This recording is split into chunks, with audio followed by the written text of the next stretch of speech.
Hello students, मैं अंजलि पयाल स्वागत करती हूँ आपका आईसीटी वर्चुअल क्लासरूम देहरादून से। कैसे हैं आप सब लोग? उम्मीद करती हूँ आप सब लोग अच्छे होंगे और अपनी लाइफ में बहुत बेहतर कुछ कर रहे होंगे। आज हम बात कर रहे हैं क्लास 10th के साइंस की, और जैसा कि सभी को पता है कंपार्टमेंट एग्जामिनेशन की प्रिपरेशन यहाँ से हो रही है।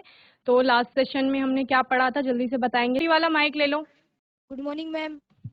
Very good morning. क्या हेलो नाम है बच्चे आपका? मैम, तरुण पाल। तरुण। तरुण, आप इतने दिनों से बात क्यों नहीं कर रहे हैं? जितना पढ़ाया गया माइक वो में समझ आवाज में नहीं। आया आपके? Yes ma'am. यस। तो लास्ट सेशन में क्या पढ़ाया था? Oxidation and reduction. Oxidation and reduction पढ़ाया था। लास्ट सेशन में क्या पढ़ाया था? Acid base salt. और और किसी बच्चे को माइक दीजिए रजत के अलावा। Yes ma'am. क्या नाम है आपका? मैम उपलक्ष्य। उपलक्ष्य। Yes ma'am. तो बच्चे आप बात क्यों नहीं करते हैं जब भी मैं पूछती हूँ कोई क्वेश्चन? मैम ये आज ही आए। आज ही आए? इतने दिन से क्यों नहीं आए? चलिए, लास्ट सेशन में थे आप? No ma'am. नहीं थे। तो पूछ लेंगे कि क्या क्या पढ़ाया गया था लास्ट सेशन में, ठीक है ना? और class regularly yes ma'am. Attend कीजिए, तभी आप लोगों के अच्छे मार्क्स आएंगे। ओके? चाहे यस ऑफलाइन हो मैम। या ऑनलाइन हो। ठीक है, sit down. Yes ma'am. GIC Dhukane, mike ले लीजिए। क्या नाम है बच्चे?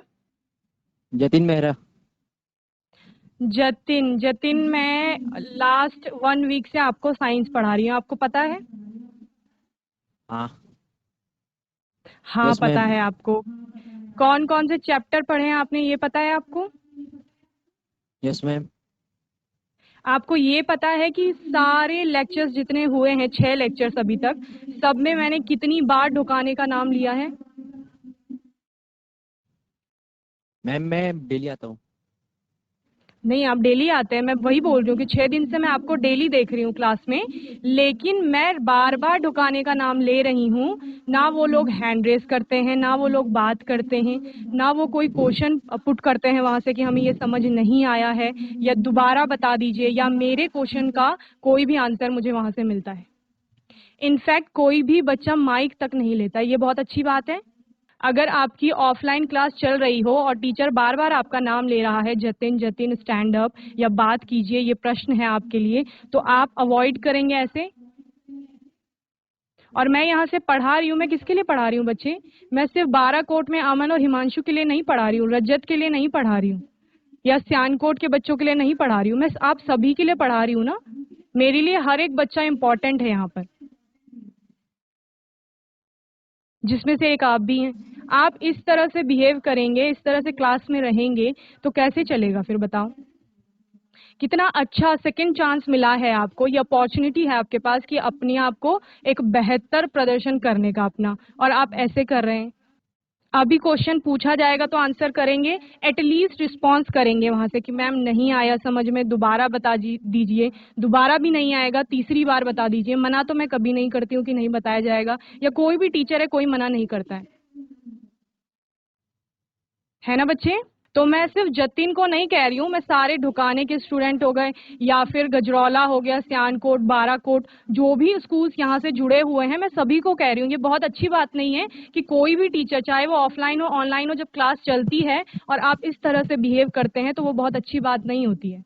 आप लोग उसके बाद पीछे से हंसते हैं, तो हमारा या किसी टीचर का कोई नुकसान नहीं हो रहा है बच्चे। आप लोगों को इतना अच्छा समय मिल रहा है, 2-2 बार आपकी क्लासेस चल रही हैं, ऑफलाइन इतना अच्छा पढ़ाया जा रहा है, उसके बाद ऑनलाइन भी आपकी पढ़ाई हो रही है, तो उस समय को आप लोग खराब मत कीजिए। जब क्लास में बैठे ही हैं तो सुन लो ना यहाँ से कि क्या पढ़ाया जा रहा है।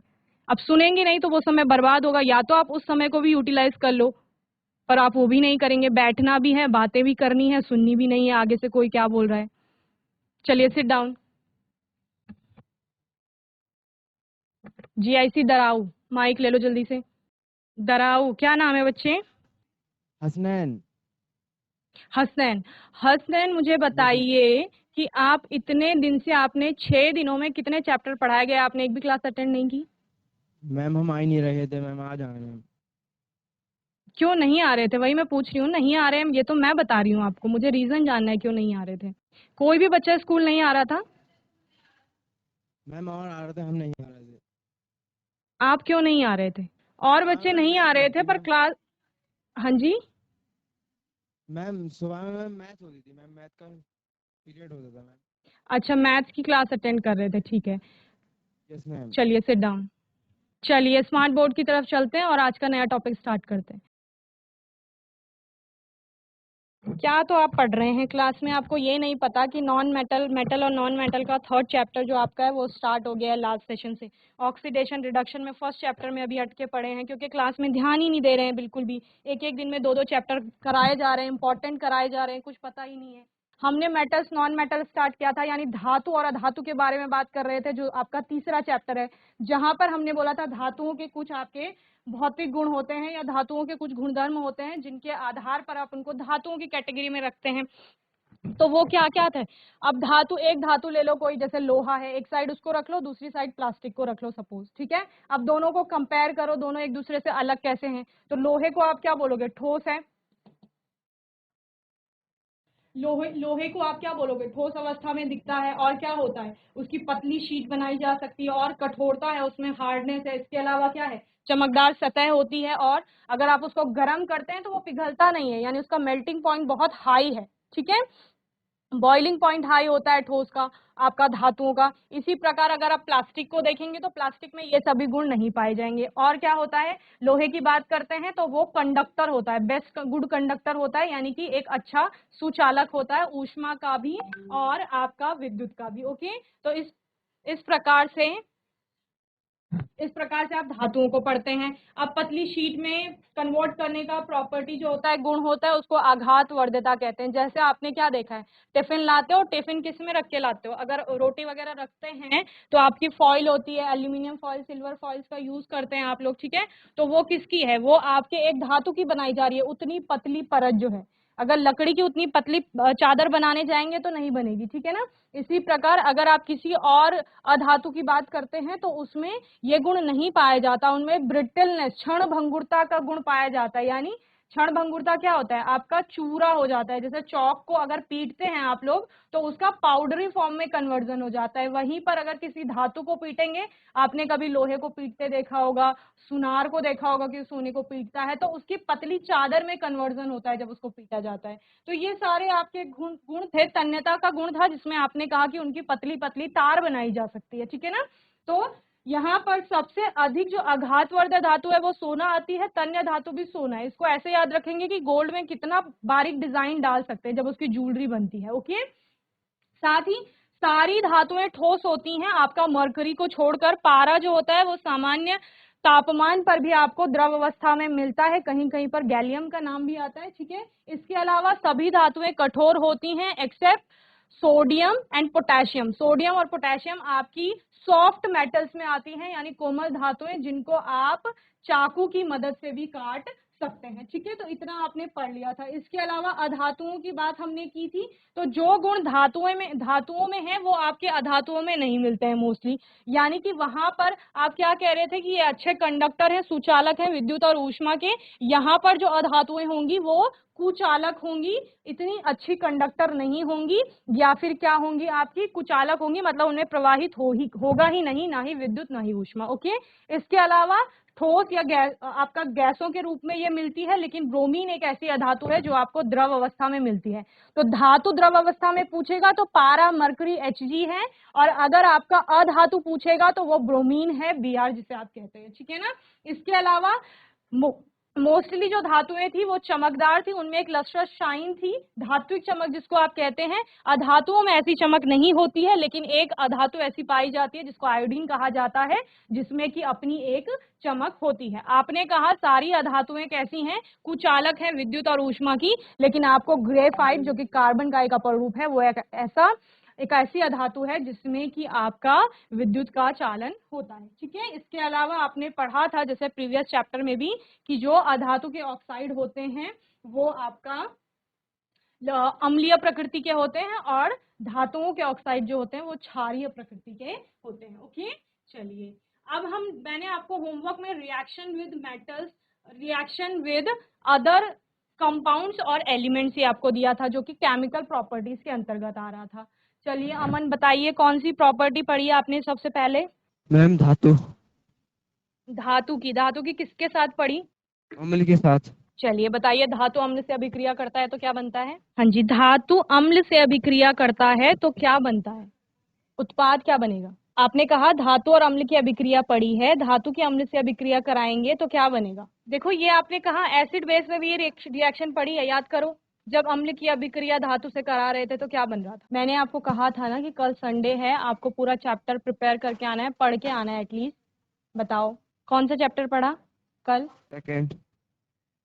सेकेंड चैप्टर पढ़ा, चलिए ठीक है। सेकेंड चैप्टर में ही तो है ये धातु और अम्ल की अभिक्रिया। चलो ठीक है, हिमांशु को माइक दे दो। सिट डाउन बच्चे। Good morning ma'am. Very good morning. क्या पढ़ा? मैम यही थर्ड चैप्टर। थर्ड चैप्टर पढ़ा। रासायनिक अभिक्रियाएं पढ़ी, रासायनिक गुण धातुओं के। Yes ma'am. ठीक है, बताओ कोई रासायनिक गुण बताओ। मैम धातुओं में आघात वर्धता का गुण पाया जाता है। ये भौतिक गुणों में आएगा। रासायनिक गुण यानी वो किसी से अभिक्रिया कर रहा है तो क्या बन रहा है? मैम धातु जैसे अम्ल के साथ अभिक्रिया करके लवण एवं जल बनाते हैं। ओके, जल बनता है, हाइड्रोजन गैस बनती है। जल्दी बताओ। हाइड्रोजन गैस बन रही थी ना धातु से, धातु के ऑक्साइड से जब होती है तब आपका जल बनता है। ठीक है बच्चे, तो इस प्रकार से हम अलग अलग रासायनिक अभिक्रियाओं को यहाँ पर पढ़ेंगे धातु की अलग अलग चीजों के साथ। ठीक है, सबसे पहले आता है वायु के साथ या ऑक्सीजन के साथ अगर आपकी धातु की अभिक्रिया कराई जाती है तो क्या बनेगा। ठीक है, तो ऑक्सीजन से अभिक्रिया करके ऑक्साइड बनाता है, ये तो बहुत सिंपल है। धातु की अभिक्रिया अगर ऑक्सीजन से हो रही है तो धातु का ऑक्साइड बनता है। धातु के ऑक्साइड की प्रकृति कैसी होती है? आपका क्षारीय प्रकृति होती है। ओके, तो जैसे यहाँ पर बताया गया है आपको, धातु वायु में ऑक्सीजन से, ठीक है, क्या लिखेंगे यहाँ पर? धातु वायु में जल सकते हैं। जल सकने का मतलब क्या है? कंबशन से कहा जा रहा है। कंबशन आपकी ऑक्सीजन की उपस्थिति में होता है। दहन की प्रक्रिया मैंने आपको बताई थी, आग लगने की जो प्रक्रिया होती है वो ऑक्सीजन की उपस्थिति में होती है। तो कहीं पर भी ऑक्सीजन के साथ अगर अभिक्रिया हो रही तो उसको जनरली या तो कंबशन बोला जाता है, ठीक है, या फिर अगर कहीं पर ऑक्सीजन की संख्या में वृद्धि हो रही है तो उसको ऑक्सीडेशन कहा जा रहा है। ओके, इस प्रकार से यहाँ पर वायु के साथ, वायु में जो ऑक्सीजन उपस्थित है, जब भी वायु की बात होगी इसका मतलब है वहां पर ऑक्सीजन की बात की जा रही है। तो धातु की ऑक्सीजन से अभिक्रिया होने पर क्या बन रहा है? धातु का ऑक्साइड बन रहा है। तो कहीं पर भी रिएक्शन दी जाएगी अगर धातु का ऑक्साइड बन रहा है यानी कि धातु की ऑक्सीजन से अभिक्रिया हो रही होगी। सोडियम तथा पोटेशियम को आकस्मिक आग बनाने से रोकने के लिए केरोसिन तेल में डुबोकर रखा जाता है। केरोसिन यानी मिट्टी के तेल में डुबोकर उनको रखा जा रहा है। क्यों? क्योंकि मैंने आपको बताया था जब हम सक्रियता श्रेणी भी पढ़ रहे थे कि आपकी पोटेशियम जो होती है वो सबसे अधिक क्रियाशील धातु होती है। वो सिंपली अगर हवा में भी आ रही है तो वो आग पकड़ लेगी, इसलिए उसको अभिक्रिया करने से रोकने के लिए क्या किया जा रहा है? मिट्टी के तेल में डुबोकर रखा जा रहा है। मैग्नीशियम, एल्यूमिनियम, जिंक और लेड वायु के साथ धीरे धीरे अभिक्रिया करते हैं। इन धातुओं पर ऑक्साइड की पतली सुरक्षा परत चढ़ जाती है। ठीक है, इसीलिए क्या किया जा रहा था, जब आप गैल्वेनाइजेशन कर रहे थे तो आपने कहा था लोहे की जो वस्तु है उस पे जिंक की कोटिंग की जा रही थी। जिंक की कोटिंग कर रहे थे तो क्या हो रहा था? जो ऑक्सीजन है वो जिंक से रिएक्ट करके क्या बना रहा था? जिंक का ऑक्साइड बना रहा था। ठीक है, तो वही कह रहे हैं कि वायु के साथ ये वाली धातुएं कौन कौन सी? मैग्नीशियम, एल्यूमिनियम, जिंक और लेड जो है वो धीरे धीरे अभिक्रिया करेंगे और ऑक्साइड का निर्माण करेंगे। ठीक है, मैग्नीशियम वायु में जलने पर सफेद मैग्नीशियम ऑक्साइड बनाती है। ये आपने जब आप 7th 8th में भी ये वाला क्वेश्चन पढ़ते हैं, जब क्या किया जाता है, आप पढ़ते हैं कि मैग्नीशियम रिबन को वायु की उपस्थिति में जलाया जा रहा है तो एक सफेद रंग की फ्लेम बन रही है और एक व्हाइट कलर का सब्सटेंस बन रहा है, वही आपका क्या है? मैग्नीशियम ऑक्साइड है। आयरन और कॉपर वायु में गर्म करने पर प्रज्वलित नहीं होते अपितु अपने ऑक्साइड बनाते हैं। ज्वाला में लौह चूर्ण डालने पर वे तेजी से जलने लगते हैं। तो आयरन और कॉपर की भी क्या बना लेते हैं? अपने ऑक्साइड्स बना लेते हैं। तो सिंपली क्या हुआ? धातु ने ऑक्सीजन से अभिक्रिया की और धातु का ऑक्साइड बनाया। ओके, चलिए नोट करेंगे जल्दी से। चलिए यहाँ पर कुछ रासायनिक अभिक्रियाएं दी गई हैं। सिल्वर और गोल्ड, Ag आपका सिल्वर होता है, Au होता है आपका गोल्ड। इसकी ऑक्सीजन के साथ अभिक्रिया कराएंगे। इसके अलावा आपने ये अभिक्रिया नहीं करते हैं, ये आपने देखा होगा कि सिल्वर और गोल्ड की ज्वेलरी भी बनती है। तो मैंने जब मैं संक्षारण पढ़ा रही थी तब भी आपको बताया था कि ये सक्रियता श्रेणी में बहुत नीचे आ रही हैं। इस वजह से क्या है, ये आपकी अभिक्रिया नहीं कर रही हैं, कम अभिक्रियाशील धातु होती है, इसीलिए इनका संक्षारण भी बहुत कम होता है या नहीं होता है। ठीक है, कुछ अभिक्रियाएं दी गई है सोडियम के ऑक्सीजन के साथ, ओके, मैग्नीशियम के ऑक्सीजन के साथ, कॉपर के ऑक्सीजन के साथ, एल्यूमिनियम के ऑक्सीजन के साथ। तो सबके क्या बन रहे हैं, आपके ऑक्साइड्स बन रहे हैं। अब उभयधर्मी ऑक्साइड क्या होता है, एक आता है एम्फोटेरिक ऑक्साइड से कहा जाता है। ठीक है, तो एम्फोटेरिक ऑक्साइड वो होते हैं वे धातु के ऑक्साइड जो अम्ल तथा क्षार से अभिक्रिया करते हैं तथा लवण एवं जल उत्पन्न करते हैं। इस लाइन से क्या समझ में आता है, वे धातु के ऑक्साइड, मैंने आपको क्या बताया, धातु के ऑक्साइड क्षारीय प्रकृति के होंगे, तो क्षार जो होगा वो अम्ल से अभिक्रिया करेगा। यही आपने पढ़ा था कि जो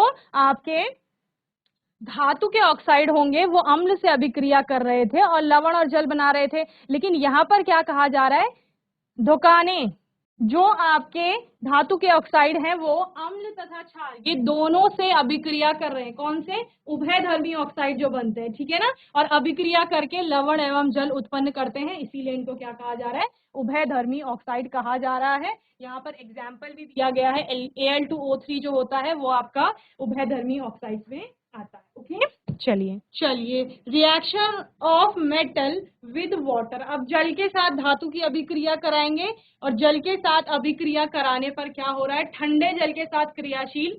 यहाँ पर 3 प्रकार की धातुएं आपको देखने को मिलेंगी जो नॉर्मल जो आपका ठंडा पानी होता है उससे भी अभिक्रिया कर लेंगी। कुछ ऐसा होता है कि उनको थोड़ा गर्म पानी के साथ अभिक्रिया कराई जाएगी और कुछ ऐसी होती हैं क्योंकि गर्म जल की तुलना में आपका जो भाप होती है उसका टेम्परेचर हाई होता है, तो उनकी अभिक्रिया भाप से कराई जाती है। तो 3 प्रकार के आप देखेंगे, जल, ठंडे जल के साथ क्रियाशील जो धातुएं होंगी सोडियम, पोटेशियम, कैल्शियम जिन्हें कहा जाता है, गर्म जल के साथ क्रियाशील मैग्नीशियम है आपकी, और केवल भाप के साथ अभिक्रिया करने वाले आयन, एल्यूमिनियम की आप लोग बात करते हो। ठीक है, तो यहाँ पर उनके लिए रिएक्शंस भी दिए गए हैं। तो क्या बना रहे हैं वो, एक तो आपका कोई क्षार बन रहा है और साथ में आपकी हाइड्रोजन गैस उत्पन्न हो रही है। ओके, चलिए ये मैंने आपको होमवर्क में भी दिया था करने को। यहाँ पर होता क्या है बच्चे, कुछ धातुओं के ऑक्साइड बनते हैं और हाइड्रोजन गैस निकलती है, साथ ही कुछ के हाइड्रो ऑक्साइड, ऑक्साइड और हाइड्रो ऑक्साइड दोनों बनते हैं। तो उसी प्रकार से अभिक्रियाएं कराई गई हैं। जैसे ऊपर की जो आप 4 अभिक्रियाएं देख रहे हैं उनमें हाइड्रो ऑक्साइड बन रहे हैं, साथ में आप जो नीचे की 2 एल्यूमिनियम आयन की अभिक्रिया देख रहे हैं उनमें आपका ऑक्साइड बन रहा है, धातु का ऑक्साइड। ओके, तो आप क्या लिखेंगे, जल के साथ अभिक्रिया कराने पर धातु ऑक्साइड तथा हाइड्रो ऑक्साइड बनाते हैं धातु के, और साथ में हाइड्रोजन गैस आपकी निकलती है। तो गैस के बारे में इंपॉर्टेंट है, पूछा जाता है कहाँ पर कौन सी गैस बन रही है। ठीक है, ये हाइड्रोजन गैस कहाँ कहाँ बन रही है, जब आपने अम्ल के साथ धातु की अभिक्रिया कराई थी तब भी ये बन रही है। ठीक है, यहाँ पर जल के साथ कराने पर भी हाइड्रोजन गैस आपकी उत्पन्न हो रही है। ओके, चलिए तनु अम्लों के साथ अभिक्रिया, ये वही वाली है जिसके बारे में हिमांशु ने बताया था हमें। उन्होंने क्या कहा कि जो सामान्य धातुएं होती हैं वो आपकी अम्लों से अभिक्रिया करके एक लवण बनाती हैं और साथ में आपका क्या बनाएंगी, हाइड्रोजन गैस उत्पन्न करेंगी। ओके, तो ये इनकी सामान्य अभिक्रिया हो गई इस प्रकार से। तो आयन आपका HCl के साथ अभिक्रिया करके आयन का क्लोराइड जो बन रहा है ये लवण है, साथ में हाइड्रोजन गैस निकल रही है। ठीक है, तो क्या बन रहा है, लवण और हाइड्रोजन गैस आपकी बन रही है। कॉपर, मर्क्यूरियम, सिल्वर तनु अम्लों के साथ अभिक्रिया नहीं करते हैं। तनु के साथ नहीं करेंगे तो किसके साथ करेंगे, सांद्र अम्लों के साथ अभिक्रिया कर लेंगे। ठीक है, और उत्पन्न H2 गैस उपचयित होकर H2O उत्पन्न करती है जब धातु नाइट्रिक अम्ल HNO3 के साथ अभिक्रिया करते हैं, परंतु मैग्नीशियम एवं मैग्नीज अति तनु HNO2 के साथ क्रिया करके H2 गैस उत्पन्न करते हैं। ओके, चलिए एक और रिएक्शन है जहां पर धातु आपका धातु के लवण के साथ अभिक्रिया करता है। ये कौन सी वाली अभिक्रिया है बच्चे, डिस्प्लेसमेंट रिएक्शन जिसे कहा जा रहा था, यानी कि विस्थापन अभिक्रिया। ठीक है, तो यहाँ पर होता क्या है, अधिक अभिक्रियाशील जो तत्व होता है या धातु होती है, धातु की बात कर रहे हैं यहाँ पर, वो अपने से कम अभिक्रियाशील धातु को उसके लवणीय विलयन से क्या कर देती है, पृथक कर देती है। जैसे यहाँ पर क्या हो रहा है, यहाँ पर आपको कॉपर सल्फेट का ब्लू सॉल्यूशन दिख रहा था। ठीक है, इस कॉपर सल्फेट में आपने क्या डाल दिया, आयन लोहे की कोई कील डाल दी है। ठीक है, तो क्या हो रहा है, हमने पढ़ा था सक्रियता श्रेणी में कि आपका आयन कहाँ है, यहाँ है आयन, ठीक है, और कॉपर आपका कहाँ आ रहा है, नीचे आ रहा है। तो आयन क्या कर लेगा, कॉपर को उसके सॉल्ट सॉल्यूशन से डिस्प्लेस कर देगा, यानी विस्थापित कर देगा। आप क्या पढ़ते हैं कि ये जो सक्रियता श्रेणी है ये क्या है, ये अभिक्रियाशीलता का घटता हुआ क्रम यहाँ पर दिखाया गया है।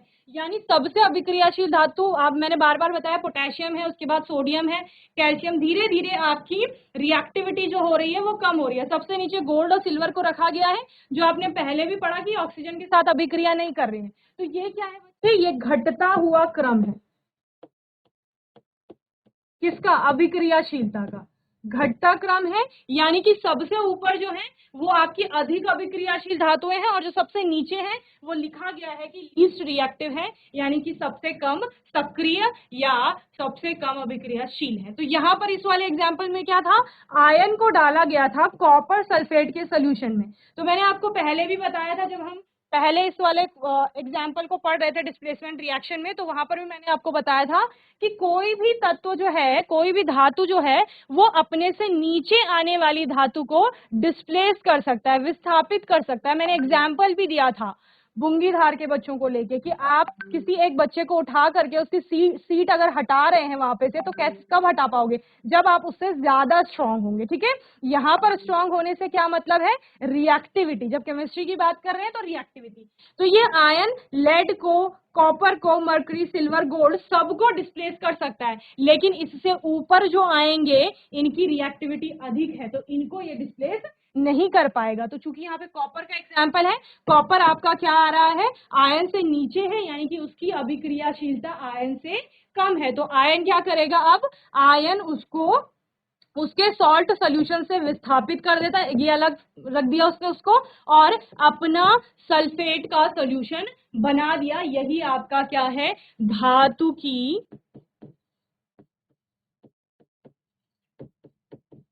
धातु लवण से अभिक्रिया, ठीक है, जिसको कि आपने क्या कहा था बच्चे, इसी की तरह आपने विस्थापन अभिक्रिया, डिस्प्लेसमेंट रिएक्शन भी पढ़ी थी। ओके, तो हुआ क्या, जो आपका कॉपर सल्फेट का ब्लू सॉल्यूशन था वो आयन की कील डालने पर या नेल डालने पर क्या हो गया, ग्रीन कलर का हो गया। तो ग्रीन कलर क्या है, अब आपका FeSO4 है, और जो कॉपर था वो इस कील पर जाकर के डिपॉजिट हो गया है, ठीक है ना। तो कॉपर अलग कर दी उसने विलियन से। तो यही हमने यहाँ पर देखा। इस सक्रियता श्रेणी को बहुत अच्छे से पढ़ लेंगे। ओके, चलिए इसके बाद हम बात करते हैं कि धातु जो आपका होता है वो अधातु से भी अभिक्रिया करता है, reaction between metals and not metal. Okay, धातु और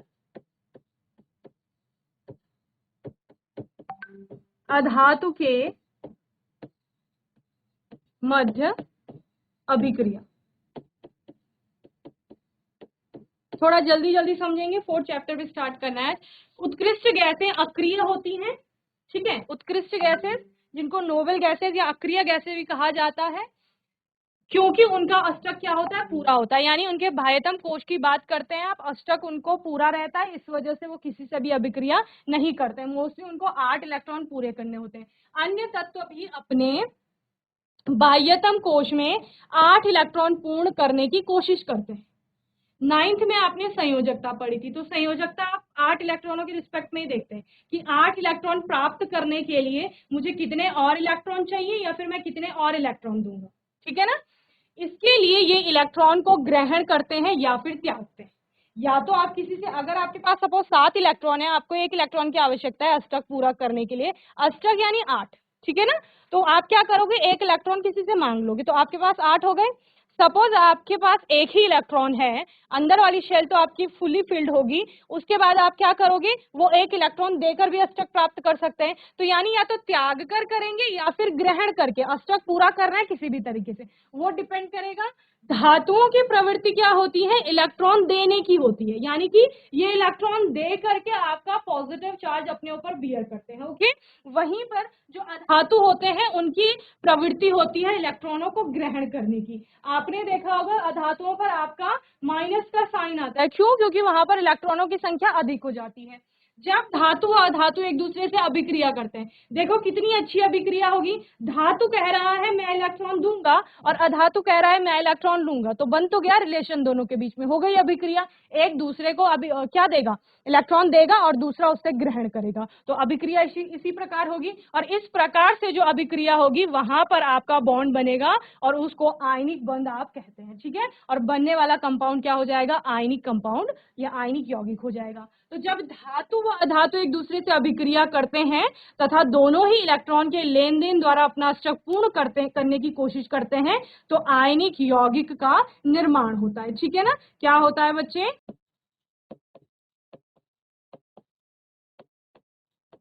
अभी इसको समझेंगे, अभी हवा में जा रहा होगा सब, ठीक है ना।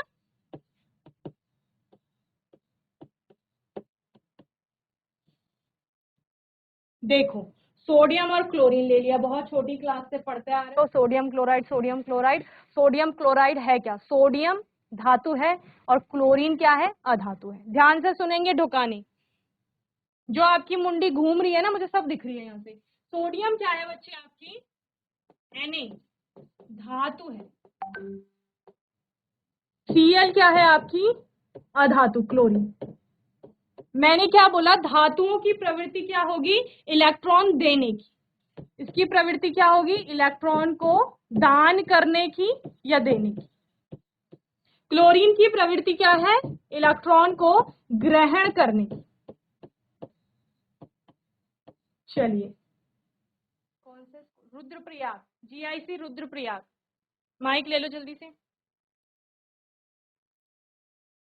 मुझे बताओ सोडियम में कितने इलेक्ट्रॉन है, उदासीन अवस्था है अगर सोडियम की तो उसमें कितने इलेक्ट्रॉन होंगे। रुद्रप्रयाग, सुशांत, अयान, माइक ले लो। Good morning ma'am. Very good morning. मुझे बताओ सोडियम में कितने इलेक्ट्रॉन है, 11। 11 है, वेरी गुड। प्रोटॉन कितने हैं, 11। प्रोटॉन भी आपके 11 ही हैं, ठीक है। ध्यान से सुनिए ढुकाने, 11 इलेक्ट्रॉन है, 11 ही प्रोटॉन है। कब, जब उदासीन अवस्था है। उदासीन अवस्था यानी सोडियम पे किसी भी प्रकार का आपका आवेश नहीं है। ये स्ट्रक्चर हमें क्या दिखा रहा है, ये बिंदु संरचना है जहां पर हमें दिखाया जा रहा है कि ये सोडियम का न्यूक्लियस हो गया। यानी न्यूक्लियस में क्या क्या होते हैं, नाभिक में क्या होते हैं, परमाणु के, परमाणु के नाभिक में क्या पाया जाता है, प्रोटॉन पाए जाते हैं और न्यूट्रॉन भी होते हैं, ठीक है ना। न्यूट्रॉन और प्रोटॉन होंगे और ये बाहर कक्षाओं में क्या होंगे आपके, इलेक्ट्रॉन।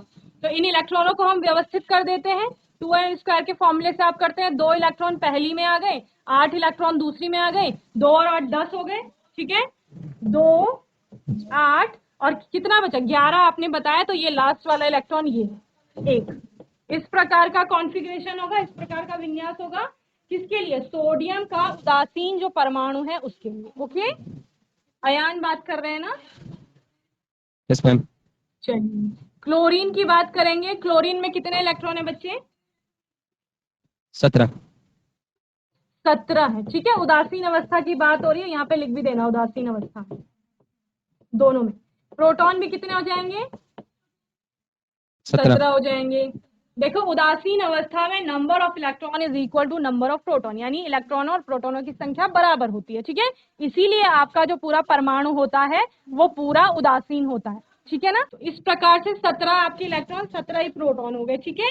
अब क्या कहा मैंने, किसी और को माइक दे दो यार। वेरी गुड बच्चे, अभी मैंने क्या बताया आपको, इलेक्ट्रॉनों की जो आपका धातुओं की प्रवृत्ति है वो कैसी है। कोई और बच्चा माइक ले जल्दी से। Rudraprayag, good morning ma'am. Very good morning. क्या नाम है, नीतीश चौहान। नीतीश। नीतीश देखो मैंने क्या कहा, धातुओं की प्रवृत्ति होती है इलेक्ट्रॉन को त्यागने की। तो ये सोडियम जो है इसको 8 इलेक्ट्रॉन पूरे करने हैं, ये 7 इलेक्ट्रॉन ग्रहण नहीं करेगा, क्योंकि 7 इलेक्ट्रॉन अगर ग्रहण करता है तो क्या हो जाएगा, इलेक्ट्रॉनों की संख्या कितनी हो जाएगी, पहले 11 थी, 7 और ले लिए 18 हो जाएंगे ना, लेकिन नंबर ऑफ प्रोटॉन 11 ही रहेंगे। तो पूरे परमाणु में क्या आ जाएगा, इम्बैलेंस आ जाएगा, समझ रहे हैं। तो उसके लिए आसान क्या है कि वो 1 इलेक्ट्रॉन को दान करके भी अष्टक प्राप्त कर लेगा। यानी ये वाली शेड अगर खत्म हो जाएगी तो बाह्यतम ये वाली बन जाएगी आपकी, तो उसमें 8 ऑलरेडी है, अष्टक प्राप्त हो जाएगा। तो इसने क्या किया, 1 इलेक्ट्रॉन दे दिया और किसको दे दिया, क्लोरीन को। क्लोरीन में आपने देखा पहली कक्षा में 2 थे, पहली कोश में 2 थे, दूसरी में 8 थे आपके और तीसरी में 7 थे। तो इसको भी अपना स्टेप पूरा करना है। अब इसके लिए भी पॉसिबल नहीं है कि ये 7 इलेक्ट्रॉन किसी को दे दे। अगर ये 7 इलेक्ट्रॉन किसी को दे देता है तो इलेक्ट्रॉनों की संख्या 10 हो जाएगी, प्रोटॉनों की संख्या आपकी 17 ही रहेगी। फिर से इम्बैलेंस आ गया, धनावेश ज्यादा हो गया, ऋणावेश कम हो गया। इसलिए वो क्या करेगा, एक इलेक्ट्रॉन को लेगा किससे, आपके सोडियम से। तो अब आपका क्या हो गया, ये इलेक्ट्रॉन सोडियम ने दान कर दिया। जब उसने दान किया तो अब इलेक्ट्रॉनों की संख्या कितनी हो गई, पहले 11 थी, एक इलेक्ट्रॉन दे दिया, कितने बचे, 10 बचे। ठीक है, प्रोटॉनों की संख्या कितनी है, 11।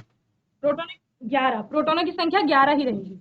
और देखो आप इन दोनों में डिफरेंस देखो, एक का डिफरेंस आ रहा है, वही एक आप कहाँ लगाते हो, सोडियम के ऊपर प्लस चार्ज के रूप में लगाते हो, यानी कि इसमें एक पॉजिटिव चार्ज अधिक है। ठीक है नीतीश, अब क्लोरीन ने क्या किया, क्लोरीन ने एक इलेक्ट्रॉन ले लिया था, तो उसके इलेक्ट्रॉन हो गए कितने, 17 पहले थे, अब एक और ले लिया, कितने हो जाएंगे, 18 हो जाएंगे। ठीक है, और नंबर ऑफ प्रोटॉन कितने हैं, वो तो 17 ही रहेंगे, क्योंकि उनका तो कुछ हुआ नहीं ना। तो ये यहाँ पर नंबर ऑफ इलेक्ट्रॉन एक ज्यादा है, एक परमाणु में यहाँ पर एक इलेक्ट्रॉन की संख्या अधिक है।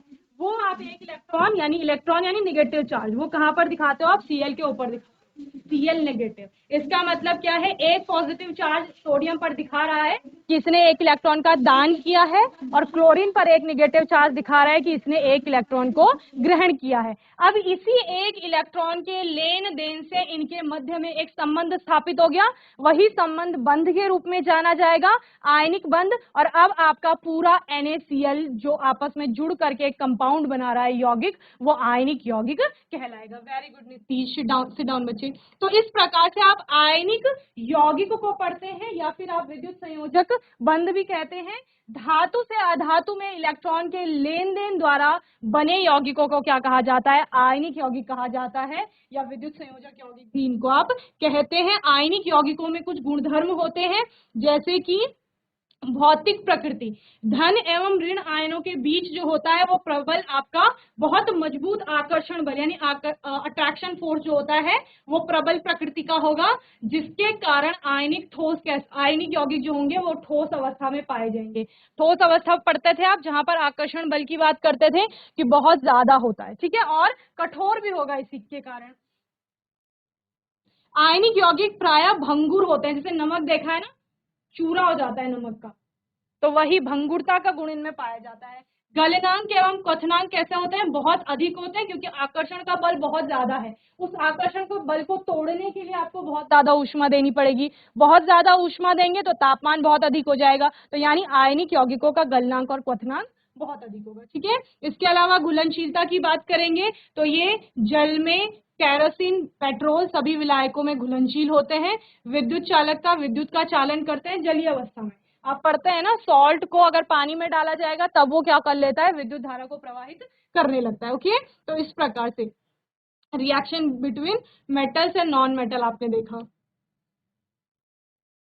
ये था आपका जो मैंने आपको समझाया कि सोडियम का इलेक्ट्रॉनिक विन्यास 2 8 1 का होता है, बाह्यतम कोश में 1 इलेक्ट्रॉन है। इसको अष्टक प्राप्त करने के लिए 8 इलेक्ट्रॉन चाहिए, तो ये 7 इलेक्ट्रॉनों को देने की अपेक्षा क्या करता है, 1 इलेक्ट्रॉन को, 7 इलेक्ट्रॉन को ग्रहण करने की अपेक्षा 1 इलेक्ट्रॉन को दान कर देता है। ठीक है ना, इसके बाद इस पर पॉजिटिव चार्ज आ जाता है एक। ये आपका NaCl का क्या हो गया बच्चे, इस प्रकार का क्रिस्टल होता है। ठीक है, देखो एक Na जो है वो 4 Cl से घिरा हुआ है, इसी प्रकार एक Cl जो होगा वो 4 तरफ से Na से घिरा हुआ होगा। ओके, इसमें इंपॉर्टेंट क्या है, आयनिक यौगिक में पूछ लेता है वो कि आयनिक यौगिक का जो गलनांक क्वथनांक होता है, गलनांक क्वथनांक समझते हो ना, गलनांक का मतलब क्या है, गलना सिंपली, और गलते कौन है, ठोस गलते हैं, और गल करके किसमें परिवर्तित होंगे, द्रव में। जैसे बर्फ पिघलती है आपकी, तो ठोस एक तापमान पर, जिस तापमान पर वो क्या करेंगे, आपका पिघल करके द्रव अवस्था में परिवर्तित होता है, वही आपका क्वथनांक होता है। और वो तापमान निश्चित होता है जब तक कि पूरा आपका ठोस पिघल नहीं जाता। सेम आपका द्रवों के साथ होता है, द्रव बॉईल होते हैं और बॉईल करने के बाद किसमें, वाष्प में परिवर्तित हो जाते हैं, तो वहां पर आप क्वथनांक की गणना करते हो। तो यही प्रश्न आता है कि गलनांक क्वथनांक अधिक क्यों होता है, तो आप बोलेंगे क्योंकि आयनिक यौगिकों के मध्य में आयनिक बंध बनते हैं, इनमें आकर्षण का जो बल होता है यहाँ पर बहुत प्रबल प्रकृति का होता है, जिसको तोड़ने के लिए जब आकर्षण का बल टूटेगा तभी आपकी अवस्था का परिवर्तन होगा, यानी ठोस से द्रव में जाएगा। इसीलिए उनका क्या है, जो आयनिक ठोस है या आयनिक यौगिक हैं उनकी गलनांक और क्वथनांक अधिक है, क्योंकि उनके मध्य में प्रबल आकर्षण बल पाए जा रहे हैं। ओके, चलिए, तो ये सारा आपको समझ में आ गया होगा, पहले भी आप लोगों ने देखा है इसको। अकरेंस ऑफ मेटल, अब धातुओं की प्राप्ति कहाँ से हो रही है, आपने आयन की बात की, सोने की बात की, एल्यूमिनियम की बात कर रहे हैं, किसी भी धातु की बात कर रहे हैं, कोई भी तत्व जो है वो कहाँ से मिल रहा है, हमारे धरती से ही मिलता है, भूपर्पटी से आप उसको प्राप्त करते हैं, खोद कर प्राप्त करेंगे या सरफेस में ही आपको मिल जाएगा, ठीक है ना। तो जब वो मिलता है तो वो प्योर फॉर्म में नहीं होता है, समझ रहे हैं। आपने क्या की, खुदाई की, और खुदाई करके आपको बहुत सारे पत्थर मिल गए, बहुत सारे, आपने कहीं पर खुदाई की या फिर आपको ऐसे ही कहीं पर गए आप घूमने, आपको बहुत सारे पत्थर मिल गए, आपने उन पत्थरों को देखा कि इनमें शायद ही कोई तत्व हो सकता है या कोई धातु हो सकती है, तो आप क्या करोगे, सबसे पहले आप उसको लेकर जाओगे, ठीक है, फिर थोड़ा उसकी सफाई करेंगे, उसमें क्या होगा, मिट्टी होगी, कीचड़ होगी, सपोज पानी से उठाया तो रेत के कण होंगे, कीचड़ होंगे, बहुत सारी चीजें होंगी, तो उनका सांद्रण किया जाता है। सबसे पहले जो आपको ये मिला है इनको खनिज कहा जाता है, और खनिजों से फिर आप क्या निकालते हैं, अयस्क निकालते हैं, ठीक है। तो इस प्रकार से धातुओं की प्राप्ति किस प्रकार हो रही है, पृथ्वी की भूपर्पटी पर जो है वो धातुओं का मुख्य स्रोत है, स्रोत का मतलब जहां से वो मिल रहे हैं। ओके, देन समुद्री जल में भी सोडियम क्लोराइड, मैग्नीशियम क्लोराइड आदि जैसी कुछ विलेय लवण उपस्थित रहते हैं, ठीक है, यानी भूपर्पटी पर तो मिल ही रहे हैं, इसके अलावा समुद्र में भी आपको मिल सकते हैं। ओके, देन खनिज की बात करते हैं। खनिज क्या है आपका, पृथ्वी की भूपर्पटी में प्राकृतिक रूप से पाए जाने वाले तत्वों या यौगिकों को खनिज कहा जाता है, यानी जो भी तत्व, जो भी चीज आपको, जो भी धातु आपको भूपर्पटी पर मिल रही है, हर वो एक चीज आपकी क्या है, खनिज है, ठीक है। आपने एक लाइन पढ़ी होगी कि सभी अयस्क खनिज होते हैं, लेकिन सभी खनिज अयस्क नहीं होते हैं, ठीक है, तो वो लाइन अभी क्लियर हो जाएगी आपको। ये आपका खनिज है, कोई भी जो आपको मिला होगा कहीं पर ढूंढने पर, खुदाई की होगी, वहां से आपने बहुत सारे पत्थर उठाए, तो जो भी पत्थर आपने खोद करके उठाए जिनमें तत्व है, तत्व के पाए जाने की संभावना है, वो सारे आपकी किसकी श्रेणी में आ रहे हैं, खनिज की श्रेणी में आ रहे हैं। अब अयस्क क्या है, कुछ स्थानों पर खनिजों में कोई विशेष धातु काफी मात्रा में होती है, यानी जो आपने ये बहुत सारे पत्थर लिए थे इनमें अलग अलग तत्व होंगे, ठीक है, ये तो ये सारे आपके क्या थे, ये सारे आपके खनिज थे, ठीक है, ये सारे खनिज थे, लेकिन इनमें से कुछ ही ऐसे थे जिसमें धातु के पाए जाने की संभावना है। आपने क्या कहा, सपोज ये जो रेड कलर के हैं इनमें धातु पाई जा सकती है, तो इनको क्या कहा जाएगा, अयस्क कहा जाएगा। तो देखो सारे जो खनिज है वो अयस्क नहीं है, खनिज में आपने कितने रखे, 1 2 3 4 5 6 7 8 9 10 11, सारे 11 को आपने किस में रखा, खनिज में रखा, तो सभी जो अयस्क होते हैं वो तो खनिज है, तो सभी अयस्क यानी ये 5 जो अयस्क हैं, तो ये 5 अयस्क भी खनिज की श्रेणी में है, यानी सभी अयस्क जो होते हैं वो खनिज होते हैं, लेकिन सारे जो खनिज हैं 11 के 11 वो अयस्क नहीं है, समझ रहे हैं, उनमें से सिर्फ 5 ही आपके क्या हैं, अयस्क हैं। और अयस्क कौन से हैं, जो खनिजों में धातु काफी अधिक मात्रा में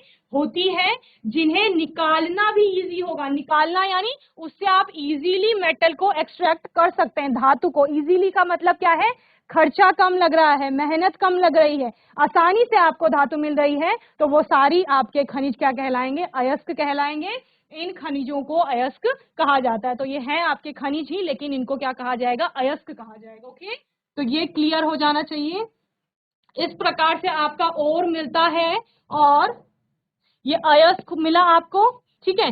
सबसे पहले क्या किया, खुदाई की, बहुत सारे पत्थर मिल गए, खनिज जिन्हें कहा गया, उन खनिजों से आपने अयस्क छांट लिए, बेसिकली आपको धातु निकालनी है, तो यहाँ पर आपने कहा हमें अयस्क मिल गए। अब इन अयस्कों का क्या होगा, मैंने कहा इनकी सफाई करोगे, ठीक है, तो उसको क्या कहा जाएगा, सांद्रण कहा जाएगा, कॉन्सेंट्रेशन ऑफ ओर, सांद्रण किया जाता है, सांद्रण किस प्रकार से होगा? अब 3 प्रकार की आपकी धातुएं बनती हैं। मेटल्स ऑफ हाई रिएक्टिविटी, जो आपकी अधिक अभिक्रियाशील धातुएं थी उनको आप अलग करोगे। मेटल्स ऑफ मीडियम रिएक्टिविटी, यानी जो मध्य की सक्रियता रखते हैं ऐसी धातुएं, और मेटल्स ऑफ लो रिएक्टिविटी, यानी कि जो सबसे कम क्रियाशील धातुएं होती हैं उनको आप अलग एक्सट्रैक्ट करोगे। बेसिकली कर क्या रहे हो? कुछ नहीं कर रहे हैं बच्चे, ध्यान से समझिए। जो आपने खुदाई करके पत्थर निकाले, आपने बोला मैंने 11 पत्थर निकाले थे, 11 के 11 खनिज हैं, ठीक है। उनमें से आपने कहा कि 5 जो हैं वो अयस्क हैं। इन 5 में से, ठीक है, ये जो आपने 5 रखे थे, इन 5 में से आप क्या करोगे? अब इन 5 में से अब आप क्या करोगे? धातुओं को निकालना है। किसी पत्थर में लोहा हो सकता है, किसी में आयन हो सकता है, किसी में सोना हो सकता है, कुछ भी हो सकता है, जिंक हो सकता है। तो उसको बेसिकली अलग करना है और उसमें जो अशुद्धि है किसी भी प्रकार की, उसको अलग करना है। तो वही कर रहे हैं। कॉन्सेंट्रेशन किया। सांद्रण, सांद्रण में क्या करोगे? कहीं पर छानोगे, कहीं पर पानी का बहुत तेज बहाव डालोगे, कहीं पर मैग्नेटिक सेपरेशन करोगे, यानी चुंबक ले जाओगे। चुंबक से एक तरफ जो चुंबक से आकर्षित होने वाली एलिमेंट्स होंगे वो अलग हो जाएंगे और दूसरी तरफ अलग हो जाएंगे, ठीक है। इस प्रकार से अलग अलग विधियों के द्वारा आप क्या करते हैं? सांद्रण करते हैं। फिर आपने कहा 3 प्रकार की धातुएं हमें दिख रही हैं जिसके पाए जाने की संभावना है। एक उच्च जिनका सक्रियता है, एक मध्य सक्रियता जो रख रहे हैं, और एक आपकी कम सक्रियता वाले जो है, ठीक है। जो आपकी हाई रिएक्टिविटी वाले मेटल्स हैं उनका इलेक्ट्रोलाइसिस किया जाता है मोल्टन ओर का, ठीक है। यानी कि पिघला हुआ अयस्क लेंगे और उसका इलेक्ट्रोलाइसिस करेंगे, देन आपको उससे क्या मिल जाएगी? प्योर मेटल मिल जाएगी। जो मीडियम रिएक्टिविटी होती है वो या तो कार्बोनेट की फॉर्म में मिलेगी या सल्फाइड की फॉर्म में, ठीक है। और आप पढ़ते हैं कि ऑक्साइड को इजी होता है, आप रिड्यूस करा करके क्या प्राप्त कर लेंगे? धातु प्राप्त कर लेंगे। तो कार्बोनेट का कैल्सिनेशन करके आप उसको ऑक्साइड में कन्वर्ट करेंगे। सल्फाइड को आप रोस्टिंग के द्वारा ऑक्साइड में कन्वर्ट करेंगे। देन ऑक्साइड का, क्योंकि ऑक्साइड मिल गया है, ऑक्साइड को क्या करोगे? रिड्यूस करोगे, यानी ऑक्सीजन को हटाओगे वहां से, अपचयित करोगे, समझ रहे हैं। और अपचयित करके आपको प्योर मेटल मिल जाएगी जिसको आपने प्योरीफाई करना है, ओके। देन यहाँ पे जो लो रिएक्टिविटी वाले हैं वो सल्फाइड ओर में पाए जाएंगे, और यहाँ आप ऑलरेडी पढ़ चुके हैं कि सल्फाइड ओर्स का क्या कराया जाएगा? रोस्टिंग। देन आपको उसके बाद मेटल मिल जाएगी और उसकी रिफाइनिंग की जाएगी, ठीक है। इसको एक एक स्टेप करके समझेंगे। धातुओं का निष्कर्षण किया जाता है किस प्रकार से? धातु यौगिकों से शुद्ध धातु को प्राप्ति ही धातु का निष्कर्षण कहलाती है, ठीक है ना। धातु का यौगिक था जिसको आप अयस्क कह रहे हो, धातु एक कंपाउंड फॉर्म में पाई जा रही थी, उससे आपको धातु को अलग करना है। जैसे आपके पास कोई यौगिक था, सपोज ए और बी, ठीक है, और आपको पता है कि इसमें ये ए जो है ये धातु है, मुझे ये चाहिए, तो मैं क्या करूंगी? इसको बी से अलग करना चाहूंगी, मुझे ए अलग चाहिए। तो इस यौगिक से मैंने जो ये ए को निष्कर्षित किया है या अलग किया है, यही आपका निष्कर्षण कहलाएगा। क्योंकि ए आपकी धातु है तो इसको धातु का निष्कर्षण कहा जाएगा, ओके। कुछ धातुएं भूपर्पटी में स्वतंत्र अवस्था में पाई जाती हैं तथा कुछ धातुएं अपने यौगिकों के रूप में मिलती हैं। अगर वो स्वतंत्र अवस्था में पाई जा रही है फिर भी उसको रिफाइनिंग की आवश्यकता होगी, ठीक है। और कुछ कैसे पाई जाएंगी? यौगिक के रूप में पाई जाएंगी। सक्रियता श्रेणी में नीचे आने वाली धातुएं सबसे कम क्रियाशील है, जिनमें आप किसकी बात करते हैं? गोल्ड की बात कर रहे हो, सिल्वर, प्लेटिनम, कॉपर। तो ये गोल्ड हो गया, सिल्वर हो गया, प्लेटिनम हो गया, ये शुद्ध अवस्था में पाई जाएंगी। क्यों? क्योंकि ये तो किसी से दोस्ती कर ही नहीं रहे हैं। दोस्ती यानी क्रियाशीलता, जिसे आप कह रहे थे, क्रियाशील नहीं है। सक्रियता श्रेणी में देखा ना आपने, सक्रियता श्रेणी में ये वाले जो तत्व हैं सबसे नीचे के, ये अभी क्रियाशील है ही नहीं, इसीलिए ये भूपर्पटी में कैसे पाए जा रहे हैं? स्वतंत्र अवस्था में पाए जा रहे हैं। इनको सिर्फ निकाल लो और निकाल के इनका क्या कर लो? थोड़ी सफाई वगैरह कर लो और इनको यूज कर लो, समझ रहे हैं। दूसरा, जो ये ऊपर वाली धातुएं हैं ये कैसी होंगी? ये किसी न किसी के साथ कंबाइंड फॉर्म में पाई जा रही हैं। क्यों? क्योंकि इनकी अभिक्रियाशीलता अधिक है, इसलिए ये आपकी स्वतंत्र अवस्था में नहीं पाई जा रही है, ओके। कॉपर एवं सिल्वर अपने सल्फाइड या ऑक्साइड के अयस्क के रूप में संयुक्त अवस्था में भी पाए जाते हैं, जिसमें कि क्या बताया गया है? जो सिल्वर है यानी कि चांदी और कॉपर स्वतंत्र अवस्था के अलावा ऑक्साइड के फॉर्म में या सल्फाइड के फॉर्म में भी पाई जा सकती है। मैं बोल रही हूँ जब भी केमिस्ट्री पढ़ोगे एक्सेप्शन आपको हर जगह मिलने हैं, ध्यान रखना है बस आपको, ठीक है ना। सक्रियता श्रेणी में सबसे ऊपर की जो धातुएं हैं कौन कौन सी?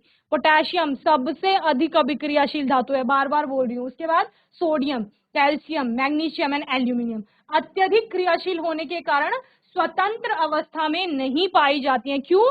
क्रियाशील का मतलब क्या है? इससे भी जुड़ रही है, उससे भी जुड़ रही है, सबसे अभिक्रिया कर रही है और एक अपना ही यौगिक बना रही है। ओके, सक्रियता श्रेणी के मध्य में आने वाली जो धातुएं हैं, आपका जिंक हो गया, आयन हो गया, लेड हो गया, ये अभिक्रियाशील होती है, मध्यम इनकी अभिक्रियाशीलता होती है। ये ऑक्साइड, सल्फाइड या कार्बोनेट के रूप में पाए जाते हैं। ठीक है ना? अनेक धातुओं के अयस्क ऑक्साइड होते हैं। इसका कारण ऑक्सीजन की अत्यधिक अभिक्रियाशीलता तथा पृथ्वी पर इसकी प्रचुर मात्रा में पाया जाना है। ठीक है, क्योंकि ऑक्सीजन बहुत अधिक पाई जा रही है, इस वजह से ज्यादातर जो धातुएं हैं वो ऑक्साइड की फॉर्म में आपको मिलेंगी। और जो ऑक्साइड की फॉर्म में नहीं है, कार्बोनेट की फॉर्म में है, सल्फाइड की फॉर्म में है, तो उनको कन्वर्ट कर लेंगे ऑक्साइड में, क्योंकि ऑक्साइड से आपका धातु को निष्कर्षित करना ईजी हो जाता है। ठीक है ना? इस प्रकार से 3 तरह से आप वर्गीकृत करेंगे: निम्न अभिक्रियाशील, मध्य अभिक्रियाशील और उच्च अभिक्रियाशील धातुएं। ठीक है? GIC 12 coat. माइक ले लो जल्दी से। अमन, मुझे बताओ समझ हेलो। आया या नहीं आया जितना अभी तक पढ़ाया? Yes ma'am. खनिज क्या है बताओ, कौन बताएगा? हिमांशु। GIC गजरौला, कौन बताएगा मुझे खनिज क्या है? हिमांशु, सिट डाउन अमन। भूमि में प्राकृतिक रूप से पाए जाने वाले अकार्बनिक तत्वों को खनिज कहते हैं। Very good. भू परपटी पर जो स्वतः ही अपने आप पाए जा रहे हैं, जितने भी तत्व हैं आपके, उनको क्या कहा जा रहा है? आपका खनिज कहा जा रहा है। ठीक है, चलिए सिट डाउन बच्चों। गजरौला, मुझे अयस्क कौन बताएगा? अयस्क क्या है? जल्दी से माइक लो। गजरौला। जिसमें खनिज अधिक मात्रा में पाए जाते हैं। खनिज नहीं बोलेंगे बच्चे, जिसमें आपका धातु पाए जाने की संभावना है और जिससे धातुओं का निष्कर्षण क्या हो जाएगा, आसानी से हो सकता है, उसको आपका अयस्क कहा जाएगा। ठीक है बच्चे? Yes ma'am. ठीक है, क्या नाम है आपका? Lakshmi. Lakshmipal. Yes ma'am. Okay, sit down बच्चे। Very good. तो इस प्रकार से हम 3 प्रकार की अभिक्रियाशीलता देख रहे हैं। ये अभिक्रियाशीलता ही आपको क्या बताएगी, किस प्रकार से, किस विधि से आपने धातु को प्राप्त करना है। कर क्या रहे हो आप? कुछ नहीं कर रहे हो। आपको लोहा चाहिए कि मुझे लोहा चाहिए, मुझे लोहा निकालना है, बहुत सारे पत्थर उठा के ले आए, अब मुझे इसमें से लोहा निकालना है, अब मैं कौन सी विधि का प्रयोग करूंगा? किसी ने क्या कर लिया, एल्यूमिनियम ले लिया कि मुझे एल्यूमिनियम निकालना है, मैंने बहुत सारे पत्थर इकट्ठे किए हैं, इनमें एल्यूमिनियम की पाए जाने की संभावना है, मैं उसको कैसे एक्सट्रैक्ट करूंगा? ठीक है, किसी ने जिंक एक्सट्रैक्ट करना है, तो सब अलग अलग एक्सट्रैक्शन कर रहे हैं। देखो, ध्यान से समझो, ऐसे नहीं कि पता नहीं क्या हो रहा है यहाँ पे, पता नहीं क्या नहीं हो रहा है। जिंक को निकाल रहे हैं, कुछ खुदाई मैम ने की है, कुछ तुमने की है, कुछ पत्थर तुम्हें मिले हैं, कुछ मुझे मिले हैं, और हम सब मिलकर के अलग अलग धातुओं का निष्कर्षण कर रहे हैं। बेसिकली वही इन विधियों को पढ़ करके हमने वो निष्कर्षण करना है। ठीक है ना? चलिए, extracting metals low in activity series और रिएक्टिविटी सीरीज, यानी कि धातुओं का सबसे पहले तो मैंने क्या बताया था, जो हमने फ्लो चार्ट बनाया था, उसमें जो अयस्क थे उनका समृद्धिकरण या सांद्रण किया जाता है। सांद्रण क्या है? उनमें जो अशुद्धियां पाई जाती हैं, जिनको आपका गैंग कहा जाता है। ठीक है, क्या कहा जा रहा है? अयस्कों में जो अशुद्धि है, गैंग, उसको अलग करने की प्रक्रिया ही आपकी क्या है? अयस्कों का समृद्धिकरण है या सांद्रीकरण। यानी वो जो पत्थर उठा के लाए हो ना, उसमें मिट्टी, कीचड़, बहुत सारी चीजें हो सकती है, तो उस मिट्टी को ही आपका गैंग कहा जा रहा है। उस मिट्टी को उससे अलग करना है, उसको सांद्रण कहा जा रहा है। ठीक है, तो पृथ्वी से निकले अयस्कों में मिट्टी हो सकती है, रेत हो सकती है, और कई प्रकार की अशुद्धियां हो सकती हैं, जिन्हें गैंग कहा जाता है। धातुओं के निष्कर्षण से पूर्व अयस्क में अशुद्धियों को हटाना अति आवश्यक होता है। अयस्कों में से गैंग को हटाने के लिए जिन प्रक्रियाओं का प्रयोग होता है, वे अयस्क तथा गैंग के भौतिक अथवा रासायनिक गुणधर्मों पर आधारित होते हैं। जैसे मैंने क्या कहा, कुछ अशुद्धियों को आप पानी के बहाव में फ्लो करोगे, उससे उसकी जो गंदगी होगी वो दूर हो सकती है, यानी गैंग पार्टिकल उससे अलग हो जाएंगे। कुछ में सपोज आपका किसी के पास मैग्नेट से चिपकने का या आकर्षित होने का गुण है, और उसमें जो गैंग पार्टिकल्स हैं उनमें ये गुण नहीं है, तो इस गुण के आधार पर आप मैग्नेटिक सेपरेशन कर सकते हो। ठीक है ना? तो ये आप हायर क्लासेस में बहुत डीप में, 12th में है ये आपके पास वैसे, तो आप बहुत डीप में स्टडी करते हैं इसके बारे में, अलग अलग अयस्कों के सांद्रण के जो स्टेप्स होते हैं। बेसिकली यहाँ पर क्या समझना है, अयस्क जो लिया है, खनिजों में से जो अयस्क छांटा था, वो जो पत्थर छांटा है उसमें मिट्टी और रेत के कण हैं। क्यों? क्योंकि भाई खुदाई करके निकाला है, पृथ्वी से आपने उसको प्राप्त किया है, तो मिट्टी, रेत, कई प्रकार की अशुद्धियां होंगी। पानी से के आसपास से निकाला है तो कीचड़ भी हो सकता है। तो उन अशुद्धियों को दूर करना है, और उन अशुद्धियों को आपका क्या कहा जाएगा? गैंग पार्टिकल कहा जाएगा। ठीक है, गैंग पार्टिकल कहा जाएगा रेत और मिट्टी के कण हैं जो